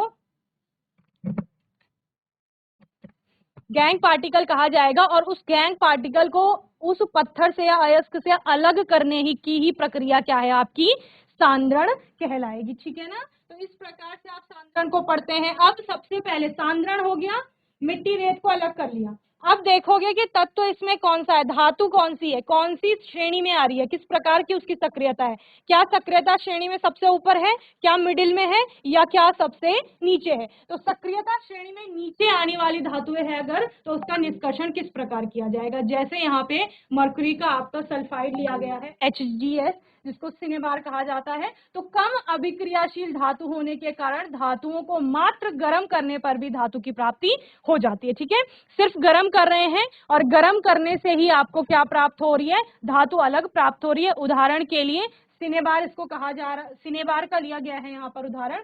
मरकरी का एक अयस्क है Hg, क्या होता है मरकरी। मरकरी क्या था बताओ, अभी धातु धातु पढ़ा था, मरकरी कौन सी धातु है बताओ, जल्दी बताओ मुझे, कौन बताएगा। इसको हमने एक एक्सेप्शन में पढ़ा था जब हम धातु के गुण पढ़ रहे थे। मरकरी, पारा, Hg जिसे मैं कह रही थी, जल्दी कौन बताएगा, हैंड रेज करो। मरकरी हमने एक्सेप्शन पढ़ा था जब हम धातुओं को पढ़ रहे थे। वेरी गुड, अयान माइक ले लो, रुद्रप्रिया। हाँ जी, कौन सी धातु है माध्यम संकेता। हाँ, नहीं सक्रियता की बात नहीं कर रही हूँ मैं, धातुओं में हमने पढ़ा था ना कि ये एक्सेप्शन में लिया था जब धातुओं के भौतिक गुण पढ़ रहे थे। ये ठोस होती है, कठोर होती है, आघात वर्धित तन्य। तो मरकरी कौन सी धातु के एक्सेप्शन में, कौन सी प्रॉपर्टी में आप इसका एक्सेप्शन ले रहे थे। द्रव अवस्था में। वेरी गुड, ये हमने बोला था सारी धातुएं जो हैं वो ठोस अवस्था में है जनरली, लेकिन उनमें मरकरी ऐसी धातु है जो कमरे के तापमान पर, कमरे का तापमान क्या होता है बेसिकली 25-30 डिग्री सेल्सियस यही होता है, तो उस तापमान पर द्रव अवस्था में पाई जाती है। इसीलिए ये थर्मोमीटर में भी है, प्रसार बहुत अच्छा हो रहा है इसीलिए भी ये थर्मोमीटर में है। ओके, 7th क्लास में पढ़ा है। Very good Ayaan, sit down बच्चे। तो इसी तरह से ध्यान से पढ़ना है सभी को, और ध्यान रखना है को रिलेट करके चलेंगे तो वही उसी मरकरी का बात की जा रही है यहाँ पे। तो उस मरकरी को क्या किया जा रहा है, मरकरी का जो सिनेबार वाला उसको नाम दिया गया है अयस्क। ये भी पूछ सकता है कि मरकरी का एक अयस्क बताओ, तो सिनेबार लिखेंगे HGS। मरकरी का एक अयस्क है, वायु की उपस्थिति में गर्म झरने पर यह सबसे पहले मर्क्यूरिक ऑक्साइड बना देता है। ठीक है, तो यानी कि HGS को ऑक्सीजन की उपस्थिति में अभिक्रिया करा रहे हैं और उसका क्या बन रहा है, मर्क्यूरिक ऑक्साइड बन रहा है, और सल्फर डाइऑक्साइड SO2 आपकी अलग हो रही है यहाँ पर। ठीक है ना, फिर आपका जो मर्क्यूरिक ऑक्साइड है उसको क्या किया जाएगा बच्चे, अपचयित कराया जाएगा, यानी उसको बेसिकली उससे ऑक्सीजन को अलग करा देंगे। तो यहाँ पर ऑक्सीजन अलग हो गई, अब मर्क्यूरी आपको प्राप्त हो गई। तो इस HGS से आपको क्या प्राप्त करना था, Hg को प्राप्त करना था। HGS था, इससे आपने Hg को प्राप्त करना है, यही आपका निष्कर्षण है और यही आप कर रहे हो यहाँ पर। ठीक है, इसी प्रकार जो कॉपर का सल्फाइड है Cu2S में विद्यमान तांबे को, कॉपर क्या होता है आपका तांबा Cu, उसको वायु में गर्म करके उसका अयस्क प्राप्त किया जा सकता है। ओके, तो यही किया गया, इसको, इसकी भी अभिक्रिया कराई गई और इसको ऑक्साइड प्राप्त कर लिया गया, Cu2O ऑक्साइड बना लिया।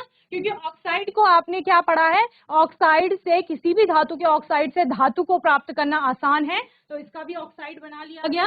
अगेन इसकी सल्फाइड से रिएक्शन हुई और आपको 6Cu प्राप्त हो गया। ठीक है, अब वो तो हो गया आपका कम अभिक्रियाशील, क्या समझे उसमें, कुछ नहीं कर रहे हो, गर्म कर रहे हो और गर्म करने से ही आपको धातु प्राप्त हो जा रही है। ठीक है, सक्रियता श्रेणी में मध्य में स्थित धातुओं का निष्कर्षण किस प्रकार होगा। ठीक है, मध्य में स्थित जो धातुएं हैं वो प्रायः सल्फाइड और कार्बोनेट के रूप में पाई जाती हैं। यानी कि अब जो धातु मिल रही है वो या तो सल्फाइड के रूप में मिलेगी S के साथ, या कार्बोनेट CO3 की फॉर्म में मिलेगी।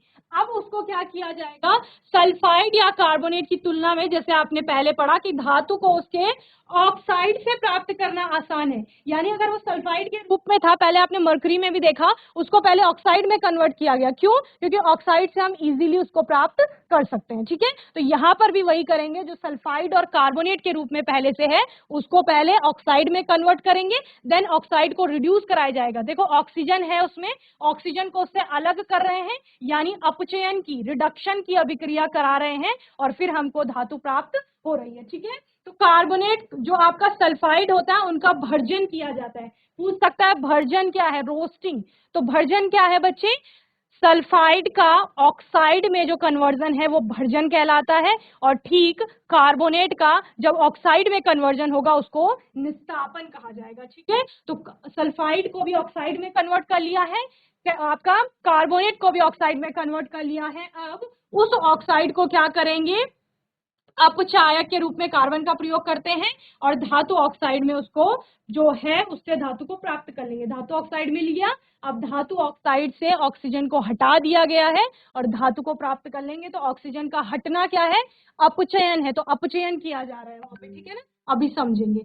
सबसे पहले मैंने क्या कहा, अगर सल्फाइड के फॉर्म में है कोई धातु सल्फाइड के फॉर्म में है तो आपको क्या करना है,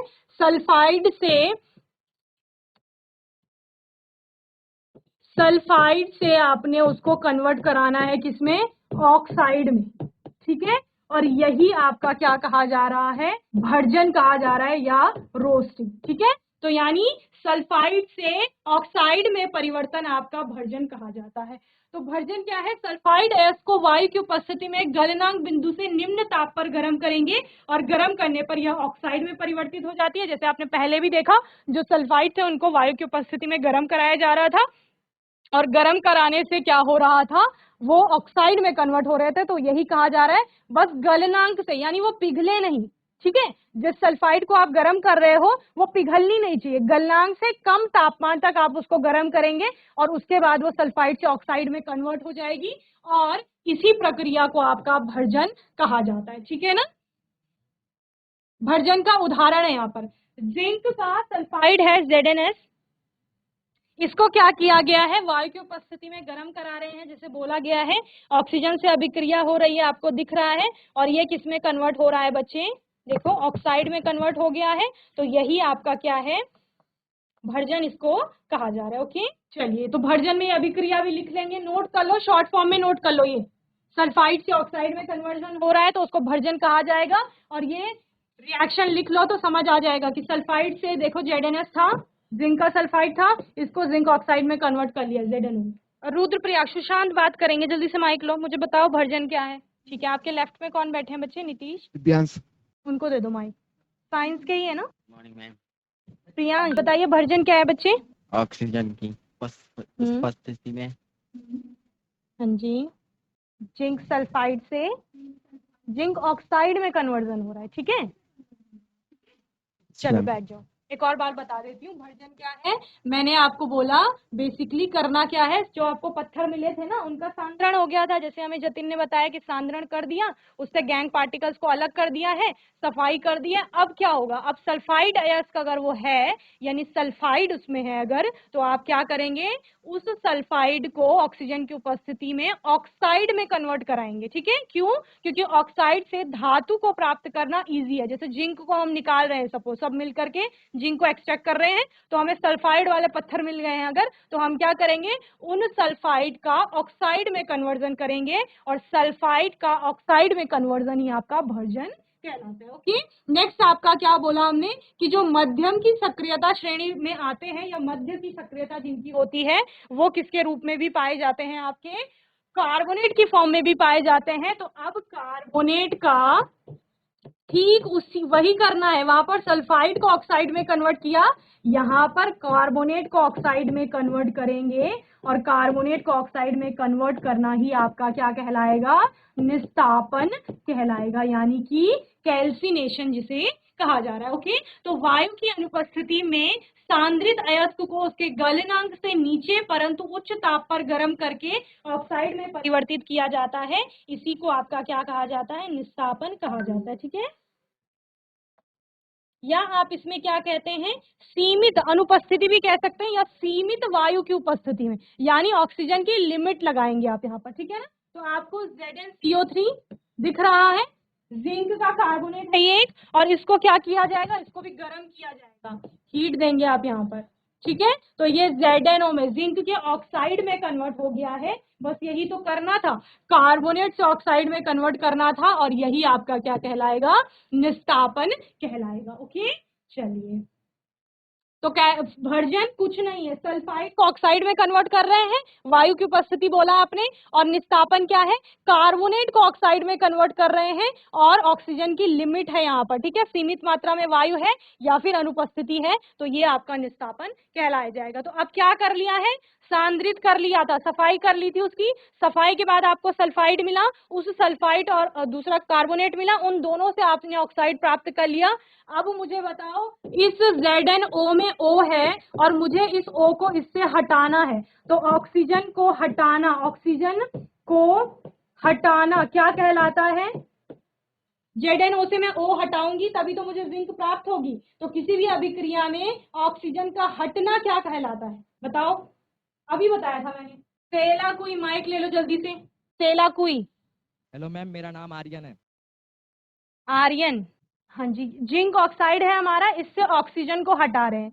ऑक्सीजन को हटाते हैं हम जब किसी अभिक्रिया में, ऑक्सीजन का वियोग जिसे कहा जाता है, ठीक है, जिंक ऑक्साइड है, इससे ऑक्सीजन को हटाना है, तो ऑक्सीजन को हटाने की प्रक्रिया क्या कहलाती है, ऑक्सीकरण। ऑक्सीकरण में ऑक्सीजन हटती है या जुड़ती है, हटती है। ऑक्सीकरण में, यस मैम। चलिए सिट डाउन। चलिए मुझे बताइए 12 कोट, हिमांशु, ऑक्सीजन का हटना या ऑक्सीजन का वियोग क्या कहलाता है, सिट डाउन आर्यन। अमन, ऑक्सीजन का वियोग या ऑक्सीजन का हटना क्या कहलाता था, अपचयन। अपचयन कहलाता है, वेरी गुड, अपचयन कहलाता है। आर्यन, ऑक्सीकरण में ऑक्सीजन जुड़ती है, इसीलिए मैं कह रही थी, जब लास्ट सेशन हमने पढ़े थे ना, तो अमन और हिमांशु ने पढ़ा था, ऑक्सीकरण, ऑक्सीडेशन, उपचयन का मतलब होता है ऑक्सीजन का जुड़ना और हाइड्रोजन का हटना, और साथ ही आप लोग क्या बोलते हो, ठीक इसके विपरीत किसमें होता है, रिडक्शन में। वेरी गुड अमन, सिट डाउन। तो यहाँ पर हो क्या रहा है, ऑक्सीजन को हटाया जाएगा, यानी कि जो निस्तापन और भर्जन किया गया है उसके बाद अब रिडक्शन की प्रक्रिया होगी, यानी कि अपचयन की, और अपचयन के बाद आपको क्या मिल जाएगी, धातु मिल जाएगी। सिट डाउन अमन। तो यहाँ पर क्या हो गया, अब आपको ऑक्साइड के रूप में धातु प्राप्त हो गई है, अब उसकी कार्बन से अभिक्रिया कराई जाएगी। अमन बैठ जाओ बच्चे, आवाज आ रही है मेरी। तो आपको जिंक ऑक्साइड मिल गया था, अब इस जिंक ऑक्साइड को कार्बन की उपस्थिति में क्या कराया जाएगा, रिड्यूस कराया जाएगा, यानी कि इससे ऑक्सीजन को अलग कराया जाएगा, और वो ऑक्सीजन किससे जुड़ जाएगी, कार्बन से जुड़ जाएगी, कार्बन मोनोऑक्साइड की फॉर्म में अलग हो जाएगी। अब जिस जिंक को उन पत्थरों में हम सभी ढूंढ रहे थे वो हमें मिल गया है, ये जिंक, और ये अभी भी शुद्ध अवस्था में नहीं होगा। आपने किया क्या, आपके पास जिंक ऑक्साइड था और आपने इस ऑक्सीजन को यहाँ से हटा दिया, और कैसे हटाया, कार्बन से अभिक्रिया करके, तो ये दोनों जुड़ करके कार्बन मोनोऑक्साइड बना ली और जिंक आपका अलग हो गई है, तो हमें हमारा जो जिंक है वो प्राप्त हो गया है। ये अभी भी इसमें कुछ ना कुछ अशुद्धि हो सकती है, तो उसको रिफाइनिंग के द्वारा क्या किया जाता है, फिर दूर किया जाता है। ओके, तो कभी कभी विस्थापन अभिक्रियाओं को धातु ऑक्साइड के अपचयन में भी प्रयोग किया जाता है। विस्थापन अभिक्रियाएं आपने पढ़ी हैं, उच्च क्रियाशील धातुएं जैसे सोडियम, कैल्शियम, एल्यूमिनियम। तो बच्चों आपको जल्दी जल्दी करना पड़ेगा, क्योंकि मैंने आपको बोला था 4th चैप्टर भी आपको स्टार्ट करना है आज ही, ठीक है ना, तो जल्दी जल्दी पढ़ेंगे तो ये समझ आ गया होगा आपको। इसके बाद हम उच्च अभिक्रियाशील धातुओं की बात करेंगे, यानी जो सक्रियता श्रेणी में ऊपर आती है, ठीक है, और सेशन छोड़ के नहीं जाएंगे बीच में, क्योंकि कुछ इंपॉर्टेंट भी आएगा। ये धात्विक यौगिक जो होते हैं कार्बन या अन्य अपचायकों से अधिक बंधुता के कारण अपचयित नहीं किए जा सकते, इसलिए इनका विद्युत अपघटनी अपचयन किया जाता है। कौन सी वाली, जो सक्रियता श्रेणी में ऊपर आ रही है। ओके, धातुओं का परिष्करण होगा, विद्युत अपघटनी परिष्करण होता है इस प्रकार से, जहां पर एक आपकी एनोड होगी, एक कैथोड होगी, ठीक है, और दोनों को वहां पर फिर विद्युत धारा प्रवाहित कराई जाएगी, और जो आपका सॉल्यूशन होगा उसमें फिर वो अपने जो कॉपर की आपने छड़ लगाई है सपोज, वो धीरे धीरे कैथोड की तरफ आपकी जाएगी, क्योंकि कैथोड निगेटिवली चार्ज है आपका यहाँ पर, और जितना भी आपका अपद्रव्य होगा वो एनोड पंख के रूप में नीचे, एनोड के नीचे आपका इकट्ठा हो जाता है, ठीक है ना। तो इस प्रकार से विद्युत अपघटनी को आप पढ़ लेंगे। धातुओं का संक्षारण, ये आपने चैप्टर 1 में भी पढ़ा था, इसको पढ़ लेंगे अच्छे से। ओके, तो संक्षारण को रोक कैसे सकते हैं, गैल्वेनाइजेशन मैंने आपको बताया था, जिंक की कोटिंग कर देते हैं आयन के ऊपर। अब जिंक की कोटिंग हो जाएगी तो उसके बाद जो वस्तु होगी आपकी उस पर जंग नहीं लगेगा। बेसिकली करते क्या है, ये आपकी लोहे की कोई वस्तु थी, ठीक है, लोहे की वस्तु है, अब ये ऑक्सीजन के कांटेक्ट में आ रही है, नमी भी होगी, H2O के कांटेक्ट में भी आ रही है, तो इस लोहे का क्या हो रहा है, संक्षारण हो रहा है, इस पे जंग लग रही है। हमें जंग लगने से बचाना है तो हमें इस लोहे की वस्तु को क्या करना होगा, कवर करना होगा। तो हम इसको किससे कवर कर लेते हैं, जिंक से कवर कर लेते हैं, यानी जिंक का आपने लेप लगा लिया है इस पर। तो अब जो ऑक्सीजन और H2O है वो आपका अंदर जो रेड कलर का आयन दिख रहा है वहां तक नहीं पहुंच पा रही है, वहां तक नहीं पहुंच पा रही है। तो जिंक भी तो अभिक्रियाशील है, आयन से अधिक है सक्रियता श्रेणी में, तो ये जिंक से अभिक्रिया करके जिंक का ऑक्साइड बना देगा, जो कि एक और परत यहाँ पर आ जाएगी। और फिर अब आयन को क्या नहीं होगा, जंग नहीं लगेगा या फिर उसका संक्षारण नहीं होगा। तो यह शद लेपन, ये गैल्वेनाइजेशन यही है। लोहे एवं इस्पात की वस्तुओं पर जस्ते की पतली परत चढ़ा दी जाती है और किया क्या जाता है, द्रवित जिंक, पिघली हुई जिंक लेंगे और उसमें वस्तु को, लोहे की वस्तु को डुबो देंगे। तो जब उसको बाहर निकालेंगे तो उसमें जिंक की एक परत चढ़ जाएगी। ओके, और मिश्र धातुओं में बदल दिया जाता है। जैसे स्टील के बर्तन देखे हैं आपने और पीतल के देखे हैं, कांसे के देखे हैं, तो ये सारी मिश्र धातुएं हैं। धातुओं के साथ अन्य धातुएं या तत्वों को मिला करके आपका क्या बना दिया गया है, मिश्र धातु बना दिया गया है। ओके, ये पीतल है जो तांबा और आपका कॉपर से बनकर के मिला होता है।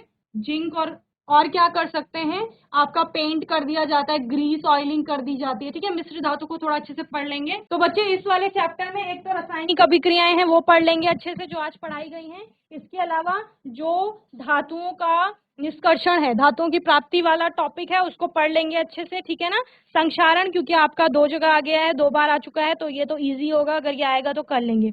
बेसिकली करना क्या है, जितनी भी आपकी रिएक्शंस है उनको बहुत अच्छे से आप लोग पढ़ लेंगे। ठीक है, चैप्टर 4 को जल्दी से स्टार्ट करा देते हैं। मैंने आपको जैसे बताया था कि हमारे पास 2 ही दिन का समय है, कल का और परसों का, तो हमारे पास 2 चैप्टर रह जाते हैं, वो कंप्लीट करने हैं। आज और कल में ही दोनों चैप्टर हमें कंप्लीट करने हैं, क्योंकि वेडनेसडे वाला जो डे रहेगा उस दिन मैं आपको क्वेश्चन आंसर पूछूंगी और पूरे 5 चैप्टर के जो केमिस्ट्री में हमारे आए हैं और उन्हीं पर हम लोग बात करेंगे। ठीक है, क्योंकि अभी आपका फिजिक्स रह रखा है तो थर्सडे से आपकी फिजिक्स की क्लासेस चलेगी। तो 4th चैप्टर है आपका कार्बन एवं इसके यौगिक। पूरी साइंस में, केमिस्ट्री में जो आपका सबसे खतरनाक एलिमेंट है वो कार्बन है। क्यों? क्योंकि इसका एक वर्सेटाइल नेचर होता है, सर्वतोमुखी प्रकृति होती है, जिसके कारण ये क्या करता है, बहुत सारे कंपाउंड बनाता है। जितनी पीरियोडिक टेबल में एलिमेंट्स हैं उनके टोटल यौगिक होंगे सभी तत्वों के, इसके अकेले उससे ज्यादा तत्व होते हैं। ठीक है, तो ये गुण रखता है सभी से जुड़ करके सभी से दोस्ती करने का। जैसे आपकी क्लास में कोई एक बच्चा होगा जो सबसे फ्रेंडशिप कर लेता है, ठीक है ना, और तो वो क्या हो गया, वो कार्बन हो गया यहाँ। ठीक है, तो इस कार्बन के बारे में हम लोग पढ़ेंगे, सहसंयोजी बंध के बारे में पढ़ेंगे कि सहसंयोजी बंध क्या होते हैं। तो वहां पर देखो, आयनिक यौगिक जब पढ़ रहे थे, NaCl वाला जब उदाहरण लिया था, जब आपको अयान ने बताया था, नीतीश ने बताया था, तो उन्होंने क्या बोला था, धातु इलेक्ट्रॉन देगा और जो आपका अधातु होगा वो इलेक्ट्रॉन को ग्रहण करेगा। इसके कारण जो बंध बनेंगे वो आयनिक बंध बनेंगे। ठीक है ना, यहाँ पर कोवेलेंट या सहसंयोजी बंध क्या है, जो आपका शेयरिंग से बन रहा है। शेयरिंग क्या होती है, साझेदारी। तो वो दोनों एटम अपने इलेक्ट्रॉन्स को बीच में रख लेते हैं और बोलते हैं कि तू भी इसको शेयर कर, मैं भी इसको शेयर करूंगा। तो शेयरिंग के कारण जो बंध बनेंगे, साझेदारी के कारण जो बंध बनेंगे, उनको कोवेलेंट बॉन्ड कहा जाता है। ठीक है, तो कार्बन क्या करता है, शेयरिंग वाले बॉन्ड बनाता है ज्यादातर एटम्स के साथ, साझेदारी। ठीक है, the bond formed by mutual sharing of electron, यहाँ पर लेन देन नहीं होगा, पूर्ण रूप से कोई भी एटम ना तो इलेक्ट्रॉन का दान करेगा ना ही ग्रहण करेगा, बल्कि क्या करेंगे, शेयरिंग करेंगे। The bond formed by mutual sharing of electron pairs between 2 atoms in a molecule is known as covalent bond. इस प्रकार 2 परमाणुओं के बीच इलेक्ट्रॉनों के एक युग्म की साझेदारी के द्वारा बनने वाले आबंध को क्या कहते हैं, सह संयोजी आबंध कहते हैं। ठीक है, तो इलेक्ट्रॉनों की साझेदारी के कारण जो बंध बन रहे हैं उसको क्या कहा जा रहा है, आपका यहाँ पर सहसंयोजी आबंध कहा जा रहा है। कार्बन में ये क्यों हो रहा है, देखो कार्बन का इलेक्ट्रॉनिक कॉन्फ़िगरेशन होता है 2-4 का, यानी पहली कक्षा में 2 इलेक्ट्रॉन और दूसरी कक्षा में 4 इलेक्ट्रॉन। करना क्या है, अष्टक पूरा करना है, 4 को 8 बनाना है। तो 4 को 8 किस प्रकार से बना सकता है, अष्टक कैसे प्राप्त कर सकता है, या तो हीलियम के समान विन्यास प्राप्त कर ले, 4 को दान कर ले, 2 रह जाएंगे, या फिर 4 और ग्रहण करके अष्टक प्राप्त कर ले। तो 4 को देना और यहाँ पर अगर उसने 4 ग्रहण करे, ठीक है, तो वो क्या बनाएगा, C4 निगेटिव बनाएगा।